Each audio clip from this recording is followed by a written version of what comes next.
Hello my dear friends and students. আজি মই এই ভিডিওটোত ক্লাস 9 ৰ ম্যাথছৰ চ্যাপ্টাৰ ৰিভিজনৰ এক্সাৰসাইজ R2 ৰ কোৱেশ্চন নম্বৰ 6 ৰ পৰা 10 লৈকে কৰাম আৰু ছাত্ৰছাত্ৰীসকল তোমালোকে যদি এতিয়ালৈকে মোৰ চেনেলটো সাবস্ক্ৰাইব কৰা নাই প্লিজ সাবস্ক্ৰাইব কৰি লোৱা আৰু বেল আইকনো দবাই দিয়া যাতে মোৰ নেক্সট ভিডিওটোৰ নোটিফিকেশন পাই যোৱা এতিয়া হা ভিডিওটো ষ্টাৰ্ট কৰো সো প্ৰথমতে কোৱেশ্চন নম্বৰ 6 সো কোৱেশ্চনে কি কৈছে এটা ত্ৰিভুজৰ কালি আৰু কোনো ভূমিৰ অনুৰূপ উচ্চতাৰ যোগ যথাক্ৰমে 1256 বৰ্গ মিলিমিটাৰ আৰু 31.4 মিলিমিটাৰ হলে সেই ভূমিৰ যোগ তলৰ কোণটো হ'ব ছাত্ৰছাত্ৰীসকল কোৱেশ্চন আমাক কি কৈছে মই ভালদৰে বুজাই আছো সো কোৱেশ্চন আমাক এটা ত্ৰিভুজৰ কথা কৈছে আৰু ত্ৰিভুজটোৰ কালি আৰু কোনো এটা ভূমিৰ উচ্চতা দিয়া আছে এইখিনি কালি হৈছে 1256 বৰ্গ মিলিমিটাৰ আৰু কোনো এটা ভূমিৰ উচ্চতা আছে ভূমি সাপেক্ষে উচ্চতা দিয়া আছে 31.4 মিলিমিটাৰ সো ইয়াতে যথাক্ৰমে কৈছে মানে সিৰিয়ালি হ'ব কালি আগত তাৰ পিছত কোনো এটা ভূমিৰ অনুৰূপ উচ্চতা কৈছে তেনেহলে এইটো হৈছে ভূমিৰ অনুৰূপ উচ্চতা 31.4 আমি সেই ভূমিটো উলাব লাগে যাৰ অনুৰূপ উচ্চতা 31.4 তাৰ ছাত্ৰছাত্ৰীসকল মই ধৰি লৈছো এইটো ত্ৰিভুজৰ কথা কৈছে আৰু এই ত্ৰিভুজটোৰ কালি ধৰি লোৱা 1256 বৰ্গ মিলিমিটাৰ দিয়া আছে কালি মানে ভিতৰত কিমানখিনি জায়গা আছে 1256 মিলিমিটাৰ স্কয়াৰ দিয়া আছে আৰু কোনো এটা ভূমিৰ অনুৰূপ উচ্চতা দিয়া আছে 31.4 তেনেহলে মই ধৰিলো এই ভূমিটোৰ অনুৰূপ উচ্চতা দিয়া আছে এই ভূমিটোৰ অনুৰূপ উচ্চতা দিয়া আছে কিমান 31.4 মিলিমিটাৰ এতিয়া আমি ভূমিটোৰ যোগ উলাব লাগে তেনেহলে ছাত্ৰছাত্ৰীসকল উলাও সো আমাক কি দিয়া আছে ত্ৰিভুজটোৰ কালি দিয়া আছে আৰু ত্ৰিভুজটোৰ উচ্চতা দিয়া আছে তেনেহলে আমি ভূমি উলাই লব পাৰিম কালিৰ সূত্ৰ দি পেলাই সোয়াসন কেনেকুৱা ছাত্ৰছাত্ৰীসকল আমাক ত্ৰিভুজটোৰ কালি দিয়া আছে সেই কাৰণে মই দিয়া আছে লিখি পেলাই ত্ৰিভুজটোৰ কালি লিখিলো কিমান দিয়া আছে 1256 তে লিখি ললো 1256 এতিয়া মই ত্ৰিভুজৰ কালিৰ ঠাইত ত্ৰিভুজৰ কালিৰ সূত্ৰ বহুৱাম সো যেহেতু আমাক ভূমি লাগে আৰু উচ্চতা দিয়া আছে গতিকে ভূমি আৰু উচ্চতাৰ যেটো সম্পৰ্কৰ ত্ৰিভুজৰ কালিৰ সূত্ৰ আছে সেইটো বহুৱাম তেনেহলে সেই সূত্ৰটো হৈছে হাফ ইনটু ভূমি ইনটু উন্নতি সো উন্নতি বা উচ্চতা একে কথা তেনেহলে মই উচ্চতা লিখি দি আছো সো ত্ৰিভুজৰ কালিৰ ঠাইত কালিৰ সূত্ৰ বহুৱাইছো হাফ ইনটু ভূমি ইনটু উচ্চতা আৰু কালিটো দিয়া আছে গতিকে ইকুৱেলত কালিৰ ভ্যালুটো ৰাখি আছো 1256 এতিয়া ছাত্ৰছাত্ৰীসকল যাৰ যাৰ ভ্যালু আছে বহুৱাই দিও হাফ পূৰণ সো ভূমি আমাৰ উলাব লাগে তেনেহলে ভূমিৰ ঠাইত ভূমিটো ৰাখো তাৰ পিছত উচ্চতা আমাক দিয়া আছে কিমান 31.4 দিয়া আছে 31.4 লিখি দিলো ইকুৱেলত কালি আমাক দিয়া আছে 1256 এতিয়া ছাত্ৰছাত্ৰীসকল চোৱা আমাক ভূমি লাগে গতিকে ভূমিৰ ঠাইত ভূমি ৰাখি দিও আৰু বাকি সব সেই সেটত পঠাই দিম চোৱা ভূমি ৰাখি দিছো আৰু বাকি সব সেই সেটত পঠাই আছো চোৱা সেই সেটত অলৰেডি আছে 1256 এতিয়া চোৱা দুইটো হৰণই আছিল সেই সেটত গলে পূৰণ হ'ব আৰু চোৱা 31.4 টো পূৰণ হৈ আছিল সেই সেটত গলে হৰণ হ'ব আৰু চোৱা 1 টো পূৰণ হৈ আছিল হৰণ হ'ব হৰণ হলে এটো লগত গৈ 1 পূৰণ হ'ব আৰু 1 পূৰণ হলে তো এইটোই হ'ব গতিকে 1 আৰু লিখাৰ দৰকাৰ নপৰে এতিয়া ছাত্ৰছাত্ৰীসকল চোৱা ভূমি লিখি দিলো আৰু হেতু সাইড ক্যালকুলেট কৰিম সো ওপৰত কি আছে এটো লিখি লও তলৰ পৰা পইণ্টটো উঠাই লম ওপৰত 1256 * 2 আছে আৰু তলত চোৱা 31.4 ইয়াৰ পইণ্ট উঠালে 314 হৈ যাব আৰু চোৱা তলৰ পৰা পইণ্ট উঠালে ওপৰত পূৰণ কৰিব লাগে আৰু কিমান গৰ আগৰ পৰা উঠাইছো চোৱা পিছৰ পৰা এক গৰ আগৰ পৰা উঠাইছো গতিকে ওপৰত 10 পূৰণ কৰিব লাগিব ছাত্ৰছাত্ৰীসকল যিমান গৰ আগৰ পৰা পইণ্ট উঠা হয় হিমানটা শূন্যৰ লগত 1 2 গৰ হলে 100 পূৰণ কৰা হয় 3 গৰ হলে 1000 ইয়াতে 1 গৰ আছিল গতিকে 10 দি পূৰণ কৰিব লগা হৈছে এতিয়া ছাত্ৰছাত্ৰীসকল চোৱা ইয়াতে আমি কটাকটি কৰিম ইয়াতে মই 2 এৰে কাটি আছো চোৱা সো ইয়াতে সেপাৰেটলি মই কাটি আছো ছাত্ৰছাত্ৰীসকল ইয়াতে কাটিলে একেবাৰে লেতেৰা হৈ যাব সেই কাৰণে মই ইয়াতে কাটি দি আছো 1256 * 10 আছে আৰু সো কাটি যি হ'ব ইয়াতে আনসাৰ বহুৱাই দিম 314 এটো কাটিব লাগে তেনেহলে 2 এৰে কাটি আছো চোৱা 2 দি একত না যায় পুৰা 12 12 6 বাৰ 5ত কেইবাৰ 2 2 4 হয় 5 আছে মানে 1 বেছি 11 6 16 16ত কেইবাৰ 8 বাৰ তলতো 2 এৰে কাটি আছো 2 দি 3 তে একবাৰ 2 গুণ 2 হয় 1 বেছি 11 1 11 11ত কেইবাৰ 5 বাৰ 2 5 গুণ 10 11 আছে মানে 1 বেছি 11 4 14ত 7 বাৰ এতিয়া ছাত্ৰ আৰ্টিকল তলত ওলাইছে 157 ওপৰত ওলাইছে 628 আৰু ছাত্ৰ আৰ্টিকল ইয়াতে 2 আৰু এটা আছিল মইতো এই 1256 আৰু 10 লিখিছোঁ 2 আৰু এটা আছিল 2 লিখিলোঁ এতিয়া 157 দি এইটোত কেইবাৰ যাব ছাত্ৰ আৰ্টিকল মূল লাগি আছে 4 বাৰ তেনেহ'লে চাওঁচোন 4 বাৰ যায় নেকি যদি নাযায় যদি কমি যায় 1 বঢ়াই দিম আৰু বাঢ়ি গ'লে 1 কমাই দিম তো চাওঁ 157 4 বাৰে কিমান হয় ছাত্ৰ আৰ্টিকল 4 ৰে পূৰণ কৰাত হৈ গৈছে মানে এইটো দি এইটোত কাটিলে কমপ্লিটলি 4 বাৰ গৈছে এতিয়া ছাত্ৰ আৰ্টিকল কি বাকি থাকিছে 4 10 2 তেনেহ'লে ইয়াতে বাৰ লিখোঁ ছাত্ৰ আৰ্টিকল এইটো দি এইটো কাটিছিলোঁ ইয়াতে কাটি পেলাই কি পাইছোঁ 4 পাইছোঁ তেনেহ'লে আমাৰ ভূমি ওলাইছে 4 2 আৰু 10 4 পূৰণ 2 পূৰণ 10 এতিয়া এইখিনি পূৰণ কৰিলে কিমান হ'ব যেটো হ'ব সেইটোই আমাৰ ফাইনালি ভূমি হ'ব তো ছাত্ৰ আৰ্টিকল চোৱা ক্যালকুলেট কৰি আছো 4 2 8 8 10 গুণ 80 আৰু চোৱা কালি মিলিমিটাৰত আছিল উচ্চতাও মিলিমিটাৰত আছিল গতিকে ভূমিটো মিলিমিটাৰত ওলাব 80 মিলিমিটাৰ তো ছাত্ৰ আৰ্টিকল এইটো অপচন শুদ্ধ অপচন এইটো আছে নেকি আমি চাই লওঁ অপচনত সো ছাত্ৰ আৰ্টিকল ইয়াতে অপচন এ আছে 80 মিলিমিটাৰ মানে অপচন এ হৈছে শুদ্ধ উত্তৰ এতিয়া ছাত্ৰ আৰ্টিকল এইটো আছিল কোৱেশ্চন নম্বৰ 6 ৰ আনসাৰ এতিয়া 7 নম্বৰ কোৱেশ্চনটো চাওঁ এতিয়া 7 নম্বৰ কোৱেশ্চনটো চোৱা কোৱেশ্চনে কৈছে 10 সেন্টিমিটাৰ ব্যাসযুক্ত বৃত্তৰ পৰিধিৰ জোখ তলৰ কোনটো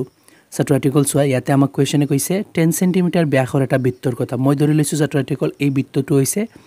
10 সেন্টিমিটাৰ ব্যাস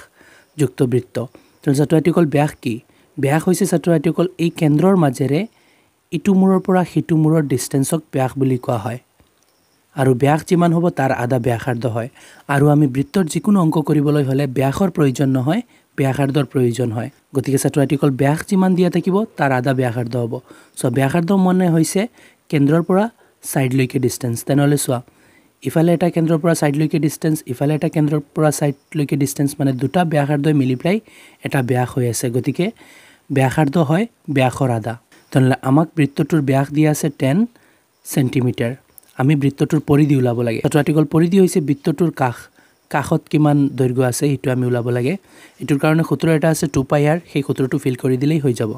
তেনে ছাত্ৰ আৰ্টিকল আমাক এতে ব্যাস দিয়া আছে ব্যাসক d ৰে লিখা হয় d 10 সেন্টিমিটাৰ দিয়া আছে ইয়াৰ পৰা আমি ব্যাসাৰ্ধ উলাই লব লাগিব ব্যাসাৰ্ধক r ৰে লিখা হয় আৰু ব্যাস যিমান হয় তাৰ আধা ব্যাসাৰ্ধ হয় যেহেতু ব্যাস 10 সেন্টিমিটাৰ দিয়া আছে ইয়াৰ আধা হ'ব 5 সেন্টিমিটাৰ সো ব্যাস 10 আছিল গতিকে ব্যাসাৰ্ধ 5 সেন্টিমিটাৰ এতিয়া আমি বৃত্তটোৰ পৰিধি উলাব পাৰিম ইয়াতে লিখিলো বৃত্তটোৰ পৰিধি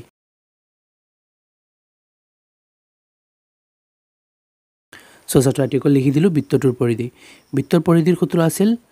2πr এটো ছাত্ৰ আৰ্টিকল মুখস্থ মনত ৰাখি লবা বৃত্তৰ পৰিধিৰ সূত্ৰ 2πr এতিয়া ইয়াতে পাইৰ ভ্যালু আমাক 3.14 ব্যৱহাৰ কৰিব দিছে তেনেহলে পাইৰ ঠাইত এটো ব্যৱহাৰ কৰি লম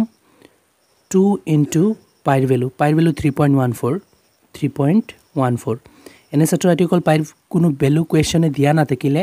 আমি 22/7 ব্যৱহাৰ কৰো ইয়াতে দিয়া আছে যেতিয়া এটিও ব্যৱহাৰ কৰিম তাৰ পিছত পূৰণ হৈ আছে r কিমান ওলাইছিল 5 লিখি দিলো এতিয়া চোৱা এইকিটা পূৰণ কৰি দিলে হৈ যাব ইমান সেন্টিমিটাৰ হৈ যাব এতিয়া পূৰণ কৰো ছাত্ৰ আৰ্টিকল চোৱা 2 5 গুণ 10 দি এটোত পূৰণ কৰিলে এক গৰ হিফালে যাব মই অলপ ডিটেইলছত পূৰণ কৰি আছো চোৱা 2 5 গুণ 10 লিখিলো তাৰ পিছত 10 লগত পূৰণ কৰিব লাগে 3.14 ছাত্ৰ আৰ্টিকল তোমালোকে ভালদৰে বুজিবৰ কাৰণে মই দুটা লাইনত কৰি আছো নহলে তো এটা লাইনতে হৈ যায় সো 2 5 গুণ 10 হৈছে আৰু 3.14 পূৰণ কৰিব লাগে এতিয়া চোৱা আমি যদি শূন্য টকা সংখ্যাৰে হৰণ কৰো 10 100 1000 এনেকুৱা সংখ্যাৰে হৰণ কৰো পয়েন্ট আগফালে বাঢ়ে আৰু পূৰণ কৰিলে পয়েন্ট পিছফালে যায় কাৰণ কি হৰণ কৰিলে সংখ্যা সৰু হয় আৰু পূৰণ কৰিলে সংখ্যা ডাঙৰ গতিকে ছাত্ৰ আৰ্টিকল ইয়াতে পূৰণ কৰি আছো সংখ্যা ডাঙৰ হৈ আছে গতিকে 10 ৰে পূৰণ কৰি আছো এটা শূন্য আছে গতিকে পয়েন্টটো উঠি এক গৰ পিছফালে যাব গতিকে আনসাৰ এনেকুৱা হ'ব 31.4 ছাত্ৰ আৰ্টিকল চোৱা 10 ৰে পূৰণ কৰাৰ কাৰণে পয়েন্টটো উঠি এক গৰ পিছফালে গৈছে 10 এটা শূন্য আছে নহয় সেই কাৰণে এক গৰ 100 হলে 2 গৰ গল হেতেন এতিয়া ইমান সেন্টিমিটাৰ হৈছে এই বৃত্তটোৰ পৰিধি এতিয়া আমি অপচনত এটো বিচাৰিম 31.4 কত আছে সো অপচন সি 31.4 আছে মানে অপচন সি টু হৈছে এই কোৱেশ্চনৰ কাৰণে শুদ্ধ উত্তৰ এতিয়া 8 নম্বৰ কোৱেশ্চনটো চাও এতিয়া ছাত্ৰ আৰ্টিকল 8 নম্বৰ কোৱেশ্চনটো চোৱা কোৱেশ্চনে কি কৈছে বৃত্তাকাৰ চোতাল এখনৰ পৰিধিৰ জোখ 176 মিটাৰ হলে চোতালখনৰ কালি তলৰ কোণটো হ'ব ছাত্ৰ আৰ্টিকল চোৱা কুৱেশ্যনে কি কৈছে মই ভালদৰে বুজাওঁ চোৱা বৃত্তাকাৰ চোতাল এখনৰ কথা কৈছে কুৱেশ্যনে ধৰি লৈছোঁ মই এইখন এখন বৃত্তাকাৰ চোতাল আৰু যাৰ পৰিধিৰ জোখ দিয়া আছে 176 মিটাৰ পৰিধি মানে ছাত্ৰ আৰ্টিকল এই কাখৰ মুঠ দৈৰ্ঘ্য যিমান এইটোক পৰিধি বুলি কোৱা হয় আৰু এইটো 176 মিটাৰ দিয়া আছে আৰু আমাক কুৱেশ্যনে সুধিছে এই চোতালখনৰ কালি কিমান হ'ব তলৰ কোণটো হ'ব কালি মানে ছাত্ৰ আৰ্টিকল ভিতৰত কিমান জায়গা আছে সেইটো ওলাব লাগে তেনে ছাত্ৰ আৰ্টিকল কালিৰ এটা সূত্ৰ আছে এই সূত্ৰটো ফিল কৰিব লাগিব আৰু সেই সূত্ৰটো ফিল কৰিবলৈ হলে এই বৃত্তটোৰ ব্যাসাৰ্ধ পাব লাগিব আৰু ব্যাসাৰ্ধ মই আগতো বুজাইছো কুৱেশ্যনত যে কেন্দ্ৰৰ পৰা কাখৰ ডিসটেন্সটোক ব্যাসাৰ্ধ বুলি কোৱা হয় তেনে ছাত্ৰ আৰ্টিকল হেতুৰ কাৰণে আমাক বৃত্তটোৰ পৰিধি দিয়া আছে এই পৰিধিৰ পৰা মই এই ব্যাসাৰ্ধটো উলাম আৰু ব্যাসাৰ্ধৰ পৰা কালি উলাই লম তেনে ছাত্ৰ আৰ্টিকল আমি লিখিলো যে ইয়াতে দিয়া আছে এই বৃত্তটোৰ পৰিধি 176 মিটাৰ ছাত্ৰ আৰ্টিকল লিখি লৈছো দিয়া আছে বৃত্তটোৰ পৰিধি 176 মিটাৰ এটা পৰিধিৰ ঠাইত পৰিধিৰ সূত্ৰ লগাম আৰু ইকুৱেলত ভ্যালু ৰাখিম তাৰ পৰা r2 ওলাই আহিব ছাত্ৰ আৰ্টিকল চোৱা আগৰ কুৱেশ্যনত আমি বৃত্তৰ পৰিধি উলাইছিলো আৰু পৰিধিৰ সূত্ৰ আছিল কি 2 পাই r তোমালোকক কৈছিলো মুখস্থ কৰি ৰাখিবৰ কাৰণে বৃত্তৰ পৰিধিৰ সূত্ৰ হৈছে 2 পাই r মুখস্থ কৰি লবা আৰু ইকুৱেলত তাৰ ভ্যালু দিয়া আছে পৰিধি 176 এতে ছাত্ৰ আৰ্টিকল আগৰ কুৱেশ্যনটোত পাইৰ ভ্যালু দিয়া আছিল 3.14 আৰু মই কৈছিলো যে পাইৰ ভ্যালু যদি দিয়া না থাকে 22/7 ব্যৱহাৰ কৰিবা এই কুৱেশ্যনত পাইৰ ভ্যালু এক্সট্ৰাকে দিয়া নাই গতিকে আমি পাইৰ ভ্যালু 22/7 ব্যৱহাৰ কৰিম 2 into pi ঠাইত 22/7 এটো মুখস্থ ৰাখি লবা তাৰ পিছত r টো ছাত্ৰ আৰ্টিকল নাই সেই কাৰণে আমি পৰিধিৰ পৰা r2 লবলৈ গৈ আছো সেই কাৰণে r ঠাইত r ৰাখিলো আৰু ইকুৱেলত আছে কিমান 176 এতি ছাত্ৰ আৰ্টিকল চোৱা আমাৰ লাগে r ৰ ভ্যালু গতিকে r2 ৰাখিম আৰু সেই সেটত আছে 176 আৰু বাকি চোৱা r ৰ লগত ইয়াতে জি আছিল সেইখিনি সেই সেটত লৈ যাম চোৱা 2 আৰু 22 এইবোৰ পূৰণ হৈ আছিল এইবোৰ তলত গৈ হৰণ হৈ বহিব 2 পূৰণ 22 আৰু 7 টো হৰণ হৈ আছিল তলত আছিল সেই সেটত গলে ওপৰত যাব পূৰণ হৈ যাব হৰণ হৈ আছিল পূৰণ হৈ গৈছে এতিয়া আমি ক্যালকুলেট কৰিম চোৱাচোন এতিয়া r ইকুৱেল ওলাই যাব ছাত্ৰ আৰ্টিকল প্ৰথমতে মই 2 এৰে কাটো 2 দি 17 ত কেইবাৰ 2 8 গুণ 16 হয় এতে 17 আছে মানে 1 বেছি 1 আৰু 6 আকৌ 16 আকৌ 8 বাৰ এতে ছাত্ৰ আৰ্টিকল ডাইৰেক্টলি 22 এৰে কাটি দিও 22 দি সোয়া কিমান বাৰ যাব 22 দি 4 বাৰ যাব আৰ্টিকল 22 দুটাই 46 আৰু দুটাই আৰু 46 46 দুটাই 88 মানে 22 দি ডাইৰেক্টলি এটুত কেইবাৰ গৈ আছে 4 বাৰ কাটি দি আছো 22 দি 88 ত কেইবাৰ 4 বাৰ গৈছে ছাত্ৰ আৰ্টিকল কাটি কুটি কি বাকি ৰৈছে 4 আৰু 7 4 পূৰণ 7 বাকি ৰৈছে ওপৰত তলত একো নাই তেনলে ছাত্ৰ আৰ্টিকল r ওলাই গল কিমান 7 4 গুণ বা 4 7 গুণ 28 ইমান মিটাৰ হৈছে এই বৃত্তটোৰ ব্যাসাৰ্ধ এটো কেন্দ্ৰৰ পৰা সাইড লৈকে 28 মিটাৰ ওলাই গৈছে এতিয়া আমি এই বৃত্তটোৰ কালি পাই যাম কালিৰ সূত্ৰ আছিল ছাত্ৰ আৰ্টিকল পাই r স্কয়াৰ মুখস্থ মনত ৰাখি লবা এতিয়া সোৱাচোন কালি ওলাও ছাত্ৰ আৰ্টিকল লিখি ললো বৃত্তৰ কালি কাৰণ বৃত্তটোৰ কালি ওলাব লাগে আৰু কালিৰ সূত্ৰ হৈছে পাই r স্কয়াৰ এটো মনত ৰাখিবা এতিয়া পাইৰ ভ্যালুটো দিয়া নাই গতিকে আমি আগৰ কুৱেশ্যনটো 22/7 ব্যৱহাৰ কৰিছো ইয়াতো মই 22/7 ব্যৱহাৰ কৰিব লাগিব আৰু r স্কয়াৰ r ৰ ভ্যালু ছাত্ৰ আৰ্টিকল 28 28 আৰু ইয়াতে r স্কয়াৰ আছে মানে কি r * r দুবাৰ পূৰণ হৈ আছে গতিকে r ৰ ভ্যালু দুবাৰ পূৰণ হ'ব সেম টু সেম হ'ব 28 * 28 এতে ছাত্ৰ আৰ্টিকল মই কাটিব পাৰিম 7 দি 28 ত 7 4 গুণ 28 হয় মানে 7 দি 28 ত 4 বাৰ গৈছে এতে তলত একো নাই 7 আছিল কাটি গৈছে এতিয়া ওপৰত আছে 22 4 আৰু 28 তেনলে এইখিনি পূৰণ কৰো 22 4 গুণ ছাত্ৰ আৰ্টিকল ইয়াতে 88 আছিল মানে 22 দি 88 ত 4 বাৰ গৈছে মানে 22 4 গুণ 88 22 4 গুণ আমি পাই লৈছো 88 88 * 28 পূৰণ কৰিলে কিমান হয় চাই লও ছাত্ৰ আৰ্টিকল 88 * 28 পূৰণ কৰিছো ওলাইছে 2464 তেনলে ইয়াতে লিখি দিও 22 4 আৰু 28 তিনিটা পূৰণ কৰি 2464 পালো যেহেতু এটো কালি স্কয়াৰত আহে আৰু ইউনিটটো আছিল মিটাৰ গতিকে মিটাৰ স্কয়াৰ হ'ব এতে ছাত্ৰ আৰ্টিকল এইটো অপচন বিচাৰিম এটো যত আছে হেতুৱে শুদ্ধ উত্তৰ হ'ব ছাত্ৰ আৰ্টিকল অপচন ডি দিয়া আছে 2464 2464 তেনলে অপচন ডি হৈছে শুদ্ধ উত্তৰ এই কুৱেশ্যনৰ কাৰণে এতে ছাত্ৰ আৰ্টিকল চোৱা ইয়াতে 8 নম্বৰ কুৱেশ্যন সমাপ্ত হৈছে এতিয়া 9 নম্বৰ কুৱেশ্যনটো চাও এতে ছাত্ৰ আৰ্টিকল 9 নম্বৰ কুৱেশ্যনটো চোৱা এখন বৃত্তাকাৰ পিৰিছৰ কালি 38.5 সেন্টিমিটাৰ স্কয়াৰ হলে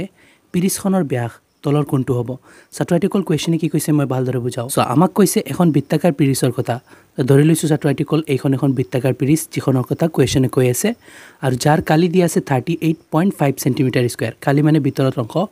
ভিতৰত 38.5 চেণ্টিমিটাৰ স্কুৱেৰ জাগা আছে পিৰিছখনৰ ভিতৰত তেনেহ'লে আমি পিৰিছখনৰ ব্যাস ওলাব লাগে ব্যাস মানে ছাত্ৰ ছাত্ৰীসকল কেন্দ্ৰৰ মাজেৰে এই মূৰৰ পৰা সেই মূৰৰ ডিষ্টেঞ্চটোক ব্যাস বুলি কোৱা হয় এইটো আমি ওলাব লাগে আৰু আমি জানো ছাত্ৰ ছাত্ৰীসকল ব্যাস হৈছে ব্যাসাৰ্ধৰ 2 গুণ বা ব্যাসৰ আধা হৈছে ব্যাসাৰ্ধ মানে দুটা ব্যাসাৰ্ধই মিলি পেলাই এটা ব্যাস হয় তেনেহ'লে আমি ব্যাসাৰ্ধ ওলাম আৰু ব্যাসাৰ্ধৰ পৰা আমি ব্যাস পাই যাম 2 গুণ কৰি দিলে তেনেহ'লে ছাত্ৰ ছাত্ৰীসকল ওলাও আৰু আমাক ওলাবৰ কাৰণে কালিটো দিয়া আছে সেইকাৰণে মই লিখি লৈছোঁ দিয়া আছে বৃত্তৰ কালি 38.5 চেণ্টিমিটাৰ স্কুৱেৰ এতিয়া বৃত্তৰ কালিৰ ঠাইত মই কালিৰ সূত্ৰ বহুৱাম আৰু ইকুৱেলত ভেলু ৰাখিম তাৰ পৰা আমি r পাই যাম মানে ব্যাসাৰ্ধ পাই যাম মানে আৰু তাৰ পৰা আমি ব্যাস ওলাই দিব পাৰিম বৃত্তৰ কালিৰ সূত্ৰ আছিল পাই r স্কুৱেৰ ছাত্ৰ ছাত্ৰীসকল মুখস্থ নাথাকিলে কৰি ল'বা আৰু কালিৰ ভেলুটো দিয়া আছে গতিকে ইকুৱেলত ভেলুটো ৰাখোঁ 38.5 এতিয়া ছাত্ৰ ছাত্ৰীসকল চোৱা পাইৰ ভেলু মই কৈছিলোঁ আগৰ দুয়োটা কুৱেশ্যনতো দিয়া থাকিলেতো যিটো দিয়া থাকিব সেইটো লিখিবা আৰু দিয়া নাথাকিলে মুখস্থ মনত ৰাখিবা 22/7 হয় পাইৰ ভেলু তাৰপিছত r নাজানো r জানিলেতো ব্যাসো পাই গ'লোহেঁতেন গতিকে r নাজানো গতিকে r ঠাইত r স্কুৱেৰ যেনেকুৱা আছে তেনেকুৱা ৰাখিলোঁ আৰু ইকুৱেলৰ সেই ছিটত আছে কিমান 38.5 এতিয়া ছাত্ৰ ছাত্ৰীসকল আমাৰ r লাগে গতিকে r স্কুৱেৰটো যেনেকুৱা আছে ৰাখিলোঁ আৰু সেই ছিটত 38.5 আছে আৰু r স্কুৱেৰৰ লগত যি পূৰণ হৈ আছিল সেইখিনি হৰণ হ'ব সব 22টো ওপৰত আছে মানে পূৰণ হৈ আছে এইটো তলত গৈ হৰণ হ'ব আৰু 7টো হৰণ হৈ আছিল সেই ছিটত গ'লে পূৰণ হ'ব এতিয়া চোৱা r স্কুৱেৰ ৰাখি দিলোঁ সেইটো সাইড আমি ক্যালকুলেট কৰিম ক্যালকুলেশনটো সহজ হোৱাৰ কাৰণে মই পইণ্টটো উঠাই দিম পইণ্ট উঠাই দিলে 385 হৈ যাব ওপৰত আৰু পূৰণ হৈ আছে 7 আৰু তলত আছে 22 সো ওপৰৰ পৰা পইণ্ট উঠাইছো গতিকে তলত পূৰণ দিব লাগিব ইমান কৰ আগৰ পৰা পইণ্ট উঠাইছো একৰ লগত সমানটা শূন্য দিব লাগিব সো এক গৰ গতিকে এটা শূন্য মানে 10 দিব লাগিব এতিয়া চোৱা আমি কটাকটি কৰিম মই দেখি আছো ছাত্ৰ আৰ্টিকল এটো লাষ্টত 5 আছে মানে 5 এৰে যাব আৰু 10 টো 5 এৰে যাব তেনেহলে কাটি আছো চোৱা 5 তি 10 দুই বাৰ আৰু ইয়াতে 5 তি 3 ত না যায় 38 ললো 5 7 গুণ 35 হ'ব আৰু 35 হলে ইয়াতে আৰু 3 থাকি যাব 3 থাকি গলে চোৱা 35 হয় 38 আছে মানে 3 বেছি 3 আৰু 5 আকৌ 35 ত আকৌ 7 বাৰ তন ছাত্ৰ আৰ্টিকল কি থাকিল এবাৰ লিখিলো নহলে ইয়াতে লেতেৰা হৈ গৈ আছে কি থাকিল 77 into 7 আৰু তলত আছে 22 into 2 এতে ছাত্ৰ আৰ্টিকল আকৌ কাটিব পাৰি আছো সোৱা 11 ৰে কাটিম 7 11 77 হয় 11 দি 77 ত 7 বাৰ আৰু 2 11 22 মানে 11 দি 22 ত 2 বাৰ গৈছে সোৱা r স্কয়াৰ কিমান ওলাল ওপৰত 7 দুটাক মই 7 স্কয়াৰ লিখিব পাৰিম আৰু তলত 2 দুটাক মই 2 স্কয়াৰ লিখিব পাৰিম এতিয়া ইয়াৰ পৰা ছাত্ৰ আৰ্টিকল মই বেলেগ এখন কাগজত কৰি আছো তোমালোক কনফিউজ নহবা সোচোন আমাৰ r ৰ ভ্যালু লাগে তো সেই কাৰণে মই এতিয়া সো ইয়াতে r স্কয়াৰ আছে নহয় r ৰাখি দিও আৰু ওপৰৰ পৰা স্কয়াৰ উঠাও এতিয়া আমি জানো ছাত্ৰ আৰ্টিকল এটা সাইডৰ পৰা স্কয়াৰ উঠালে আনটো সাইডত জি থাকে সবৰ ওপৰত ৰুট ওভাৰ পৰি যায় তেনলে হেতু সাইডত আছে 7 স্কয়াৰ ডিভাইডেড বাই 2 স্কয়াৰ তেনলে হিয়তৰ ওপৰত ৰুট ওভাৰ পৰিব 7 স্কয়াৰ ডিভাইডেড বাই 2 স্কয়াৰৰ ওপৰত এতিয়া আমি এই ইহতৰ ওপৰৰ পৰা ৰুট ওভাৰটো আতৰাম ছাত্ৰ আৰ্টিকল আমি জানো আকৌ যে স্কয়াৰ ৰুট কেনসেল হৈ যায় স্কয়াৰ ৰুট কেনসেল হৈ যায় দুইটাৰ ওপৰত স্কয়াৰ আছিল দুইটা স্কয়াৰ ৰুট কেনসেল হৈ 7/2 বাহিৰত আহি গৈছে এতে ছাত্ৰ আৰ্টিকল এটো হৈছে r ৰ ভ্যালু ইমান সেন্টিমিটাৰ r মানে হৈছে বৃত্তৰ ব্যাসাৰ্ধ এই বৃত্তটোৰ ব্যাসাৰ্ধ ওলাইছে 7/2 সেন্টিমিটাৰ এতিয়া আমাক ছাত্ৰ আৰ্টিকল কোৱেশ্চনে ব্যাস ওলাবলৈ কৈছে তেনেহলে ব্যাসাৰ্ধ পাই গৈছো যেতে ব্যাসও পাই যাম সোৱাচন কেনেকুৱা ওপৰত মই চিত্ৰত ভালদৰে দেখুৱাও এই ছাত্ৰ আৰ্টিকল চিত্ৰটো সোৱা এই যেটো r ওলাইছে r মানে বৃত্তৰ ব্যাসাৰ্ধ r বুলি লিখা হয় r ওলাইছে 7/2 ইয়াৰ পৰা ইয়ালৈকে 7/2 তেনেহলে ইয়াৰ পৰা ইয়ালৈকে তো 7/2 হ'ব মানে দুটা ব্যাসাৰ্ধ মিলি প্লাই এটা ব্যাস হয় তেল ছাত্ৰ আৰ্টিকল এই ব্যাসাৰ্ধ যেটো হৈছে ইয়াৰ লগত আমি দুই দি পূৰণ কৰি দিলে ব্যাস পাই যাম নহয় ছাত্ৰ আৰ্টিকল চাই লোৱা ব্যাস হৈছে ইয়াৰ পৰা ইয়ালৈকে আৰু কেন্দ্ৰৰ পৰা সাইডলৈকে এটো হৈছে ব্যাসাৰ্ধ তেনেহলে চোৱা এটুটো ব্যাসাৰ্ধ কেন্দ্ৰৰ পৰা সাইডলৈকে দুটা ব্যাসাৰ্ধ মিলি প্লাই এটা ব্যাস হৈ আছে গতিকে ছাত্ৰ আৰ্টিকল ব্যাসাৰ্ধ যেটো ওলাইছে ইয়াৰ লগত দুই দি পূৰণ কৰি দিলে দুটা ব্যাসাৰ্ধ হৈ যাব আৰু দুটা ব্যাসাৰ্ধ মিলি প্লাই ব্যাস হৈ যাব তেল ছাত্ৰ আৰ্টিকল এনেকৈ কৰো এতেকে ব্যাসক d ৰে লিখা হয় d লিখিলো আৰু ব্যাসাৰ্ধ যিমান আছে ইয়াৰ লগত দুই দি পূৰণ দি দিলে আমাৰ ব্যাস আহি যায় গতিকে দুই দি পূৰণ দি দিছো এতিয়া সোৱা ক্যালকুলেট কৰি লও সো 2 দি পূৰণ দিয়াত 2টো অকলে আছে মানে ওপৰত আছে আৰু এই 2টো তলত আছে 2 দি 2 কাটি দিলো তেনেহলে কি ওলাল ছাত্ৰ-ছাত্ৰীসকল t = 7 মানে ছাত্ৰ-ছাত্ৰীসকল এই বৃত্তটোৰ ব্যাস ওলাই গৈছে কিমান 7 সেন্টিমিটাৰ ছাত্ৰ-ছাত্ৰীসকল কোৱেশ্চন আমাক খুদিছিল বৃত্তটোৰ ব্যাস তলৰ কোণটো তেনেহলে ছাত্ৰ-ছাত্ৰীসকল 7 সেন্টিমিটাৰ যেটো হ'ব সেইটোৱে হ'ব তেনেহলে অপচন সি ত আছে 7 সেন্টিমিটাৰ গতিকে এই কোৱেশ্চনটোৰ শুদ্ধ অপচন হৈছে অপচন সি এতিয়া ছাত্ৰ-ছাত্ৰীসকল ইয়াতে 9 নম্বৰ কোৱেশ্চনটো সমাপ্ত হৈছে চাই লোৱা ছাত্ৰ-ছাত্ৰীসকল ইয়াৰ পৰা আৰম্ভ কৰিছিলো আৰু ইয়াতে গৈ পেজটো শেষ হৈ গৈছিল গতিকে বাকিখিনি ইয়াতে কৰিছো কনফিউজ নহবা এতিয়া হা ছাত্ৰ-ছাত্ৰীসকল 10 নম্বৰ কোৱেশ্চনটো চাও এতিয়া ছাত্ৰ-ছাত্ৰীসকল 10 নম্বৰ কোৱেশ্চনটো চোৱা কোৱেশ্চনটি কি কৈছে এখন কাহিৰ কালি 616 সেন্টিমিটাৰ স্কয়াৰ হলে কাহিখনৰ পৰিসীমা তলৰ কোণটো হ'ব ছাত্ৰ-ছাত্ৰীসকল কোৱেশ্চনে কি কৈছে মই ভালদৰে বুজাই আছো সো কোৱেশ্চনে এখন কাহিৰ কথা কৈছে ধৰি লোৱা এইখন এখন কাহি মই আঁকি লৈছো আৰু যাৰ কালি মানে ভিতৰত জাগা 616 সেন্টিমিটাৰ স্কয়াৰ মই ধৰি লৈছো ইয়াৰ ভিতৰত জাগা হৈছে মানে কালি হৈছে 616 সেন্টিমিটাৰ স্কয়াৰ আমাক খুদিছে এই কাহিখনৰ পৰিসীমা কিমান মানে এই কাহিখনৰ গোটেই সাইডটোৰ দৈৰ্ঘ্য কিমান এটো আমি উলাব লাগে তেনেহলে ছাত্ৰ-ছাত্ৰীসকল এই কাহিখনৰ পৰিসীমা কেনেকৈ ওলাম এটা আইডিয়া লও ছাত্ৰ-ছাত্ৰীসকল চোৱা আমাক কালি দিয়া আছে 616 এই কালিৰ পৰা মই এই কাহিখনৰ ব্যাসাৰ্ধ উলাই লম মানে কাহিখনটো বৃত্তাকাৰ বৃত্তৰ ব্যাসাৰ্ধ উলাই লম আৰু ব্যাসাৰ্ধৰ পৰা আমি পৰিসীমা উলাই লব পাৰিম চোৱা যেহেতু এই কাহিখন বৃত্তাকাৰ গতিকে মই এই কালি যেটো দিয়া আছে এটুক মই বৃত্তৰ কালি বুলি ধৰি ব্যাসাৰ্ধ উলাম সো ছাত্ৰ-ছাত্ৰীসকল লিখি লৈছো দিয়া আছে বৃত্তৰ কালি এতিয়া বৃত্তৰ কালিৰ তলত মই বৃত্তৰ কালিৰ সূত্ৰ বহুৱাম বৃত্তৰ কালিৰ সূত্ৰ আছিল ছাত্ৰ-ছাত্ৰীসকল পাই r স্কয়াৰ মানে r মানে হৈছে ব্যাসাৰ্ধ আৰু ইকুৱেলত আছে কাহিৰ কালিটো গতিকে 616 টো মই ইকুৱেলত ৰাখি দিম এতিয়া ছাত্ৰ-ছাত্ৰীসকল চোৱা কোৱেশ্চনত যদি পাইৰ ভ্যালু দিয়া থাকে 3.14 বা বেলেগ কিবা হেতু ব্যৱহাৰ কৰিবা আৰু দিয়া না থাকিলে পাইৰ ভ্যালু 22/7 বুলি ধৰি প্লাই অংকবোৰ কৰিবা তেনেহলে পাইতে 22/7 লিখিলো তাৰ পিছত আছে কি r স্কয়াৰ আৰু ইকুৱেলত আছে ছাত্ৰ-ছাত্ৰীসকল 616 এতিয়া ছাত্ৰ-ছাত্ৰীসকল আমাৰ r ৰ ভ্যালু লাগে তাৰ পৰা আমি পৰিসীমা পাম গতিকে r স্কয়াৰ টো ৰাখি দিও সেই সিটত আছে কি 616 আৰু এই সিটত চোৱা r স্কয়াৰৰ লগত 22 টো পূৰণ হৈ আছিল ওপৰত আছিল সেই সিটত গলে তলত যাব মানে হৰণ হৈব আৰু 7 টো হৰণ হৈ আছিল 7 টো গৈ প্লাই পূৰণ হৈ যাব এতিয়া ছাত্ৰ-ছাত্ৰীসকল ইয়াতে অলপ কটাকটি কৰি লও ছাত্ৰ-ছাত্ৰীসকল মই দেখি আছো এই দুইটা সংখ্যা 11 ৰে গৈ আছে 11 ৰে কাটি আছো 11 দি 22 ত কেইবাৰ দুবাৰ 2 11 22 হয় আৰু 11 দি 61 ত 5 বাৰ যায় 5 11 55 হয় তাকি গল ছাত্ৰ-ছাত্ৰীসকল 6 6 আৰু 6 66 66 ত 6 বাৰ যাব 6 11 66 ছাত্ৰ-ছাত্ৰীসকল 56 ওলাইছে এতিয়া আকৌ 2 ৰে গৈ আছে 2 ৰে কাটি দি আছো চোৱা 2 দি 5 ত কেইবাৰ দুবাৰ 2 দুগুণ 4 হয় ইয়াতে 5 আছে মানে এক বেছি 1 আৰু 6 16 16 ত 2 8 গুণ 16 এতিয়া ছাত্ৰ-ছাত্ৰীসকল চোৱা কি বাকি ৰৈছে লিখি লও এই সেটত ৰৈছে r স্কয়াৰ আৰু সেই সেটত চোৱা কি ৰৈছে তলত একো নাই ওপৰত কাটি কুটি 28 আৰু 7 বাকি ৰৈছে 28 পূৰণ 7 লিখি দিও 28 পূৰণ 7 এতিয়া ছাত্ৰ-ছাত্ৰীসকল চোৱা আমি জানো এটা সাইডৰ পৰা স্কয়াৰ উঠালে আনটো সাইডত ৰুট ওভাৰ পৰে গতিকে r ৰ পৰা স্কয়াৰ উঠাই দিও সেই সেটত যি আছে সবৰ ওপৰত মই ৰুট ওভাৰ দি আছো 28 * 7 আছে এতিয়া ছাত্ৰ-ছাত্ৰীসকল চোৱা আমি এই স্কয়াৰ ৰুটটো উঠাম আৰ অৰ্থাৎ r ৰাখিলো এতিয়া স্কয়াৰ ৰুট উঠাবলৈ হলে ভিতৰত যি সংখ্যা থাকে তাৰ বৰ্গমূল ল'ব লাগে তেনেহলে 7 টো মৌলিক সংখ্যা 28 ৰ উৎপাদক লৈ চাও কি ওলায় সো 28 টো লিখিলো এতিয়া 2 ৰে যাব 2 দি 2 ত একবাৰ 8 ত কেইবাৰ 4 বাৰ আকৌ 2 ৰে 2 7 গুণ 14 ছাত্ৰ-ছাত্ৰীসকল চোৱা 28 ৰ উৎপাদক ওলাইছে 2 দুটা আৰু 7 এটা ইয়াতে লিখিলো 28 ৰ ঠাইত 2 দুটা আৰু 7 এটা আৰু ইয়াতে 7 আগৰো এটা আছিল হেতু লিখিলো সো 28 ৰ ঠাইত 2 দুটা 7 এটা পিছতে 7 ৰ ঠাইত আৰু এটা 7 এতিয়া এনেকুৱা হৈ গল যে ছাত্ৰ-ছাত্ৰীসকল r = ৰুট ওভাৰ সো 2